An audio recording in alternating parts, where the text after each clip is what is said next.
आज हम कक्षा 12 का 5वां चैप्टर लास्ट लेक्चर पढ़ेंगे विकास के बारे में।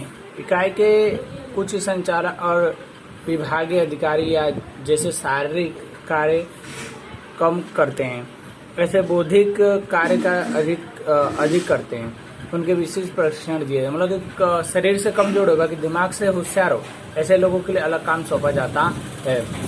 यह प्रशिक्षण का उद्देश्य उनकी मानसिक क्षमता और नीति विषय निर्णय लेने की क्षमता में वृद्धि करने का होता है। इसके अलावा टेक्नोलॉजी की व्यूहरचना, निर्माण आदि बातों को निष्णांत के बारे में निष्णांत बने, इसलिए उन्हें प्रशिक्षण दिया। मतलब उनको क्या सिखाया जाता है और अच्छी तरह काम कर सके, इसलिए इस प्रक्रिया को वर्तमान समय में अधिक विकास के रूप में जाना जाता है। औद्योगिक जगत में अनेक परिवर्तन किए आ रहे हैं और उसके अधिकारों में आवश्यक कौशल विकास हो, इसलिए इकाइयों को अधिक विकास लक्ष्य कार्यक्रम का आयोजन करना हो जाए। मतलब उनका विकास हो सके, इसलिए उनको क्या विकास लक्ष्य कार्यक्रम किए जाए, तो जो क्या रोज का रोज उनको सिखाया जाए, उस काम के प्रति उनको बताया जाए, उसको विकास लक्ष्य क्या कहा जा सकता है। अब उसका अर्थ मतलब विचार पढ़ते क्या है। विकास अर्थात कि उच्च संचालकों और विभागीय अधिकारियों को दिए जाता सैद्धांतिक प्रायोगिक ज्ञान, मतलब उनको प्रैक्टिकल करके जो सिखाया जाए वो, ठीक है। विकास वो कार्यक्रम है जिसका कार्य निर्धारित लक्ष्य प्राप्ति के लिए अधिकारियों की शक्ति में वृद्धि होता है। मतलब अधिकारी जितने उनकी क्या शक्तियों में वृद्धि करना और जितना काम करते हैं उससे अधिक उनको काम सिखाना। अब उसके महत्व के बारे में पढ़ेंगे, डायरेक्ट समझा रहा हूँ, ध्यान दीजिएगा आप लोग, ठीक है। महत्व पहला, टेक्नोलॉजी ज्ञान में वृद्धि।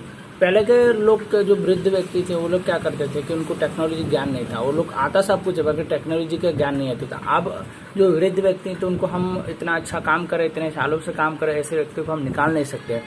तो उनको क्या उसी कंप्यूटर को चलाने के लिए उनको प्रशिक्षण मतलब सिखाया जाता है। तो वृद्ध व्यक्ति भी क्या होता है कि कंप्यूटर चलाना सीख जाते हैं प्रशिक्षण और काम और भी अच्छा करने लगते हैं, ठीक है।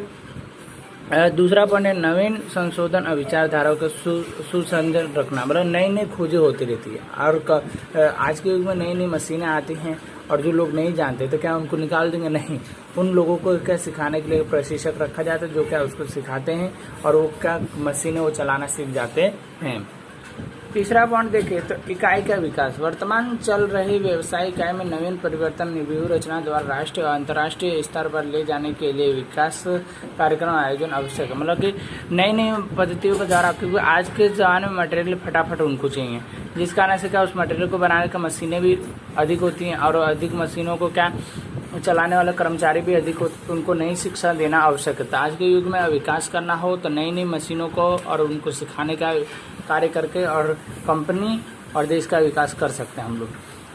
साधनों का महत्तम होगा, जो साधन है उसको क्या अधिक से अधिक उपयोग किया जाए, ठीक है। तो आप देखते हैं कि क्या कंपनी जब चालू तो बंद नहीं होती, एनी टाइम वर्कर बदलते रहते हैं, मशीनें चलती रहती है और उसके ऊपर क्या अन्य जो अतिरिक्त आवश्यक खर्च होते हैं वो खर्च और लागत नियंत्रण लगाकर लाभ वृद्धि की जाती है।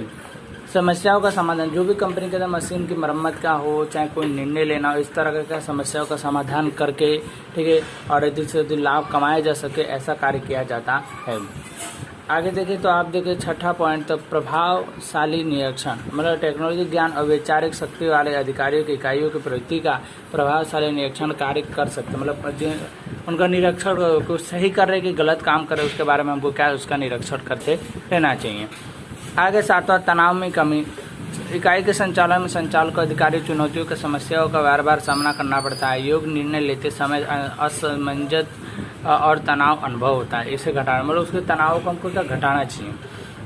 उनको पता नहीं चाहिए कौन सा कार्य कैसे किस प्रकार से करना, उनको नहीं पता, तो उनको हमको सिखाना चाहिए, पता चले, ठीक है।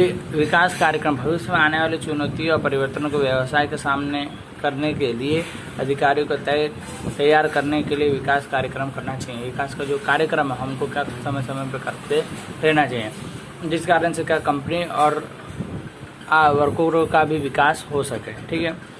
अब आप देखेंगे प्रशिक्षण और विकास के बारे में आपने पढ़ चुके हैं, प्रशिक्षण और विकास के अर्थ आपने देख चुके हैं, अभी भी पूरा डिटेल में पढ़ा है, इसलिए आप इसको एक बार रीड कर लेंगे तो आपको पूरा का पूरा क्या समझ आ जाएगा, ठीक है। इसके अंदर अर्थ दिया गया है और उद्देश्य भी दिए गए हैं, केंद्र कौन से स्थान पर होते हैं और उसमें समय खर्च कितना लगता है, कैसे कौन सा होना चाहिए, सब बताएगा, ठीक है। यहाँ पे आज आपका ये चैप्टर पूरा हुआ।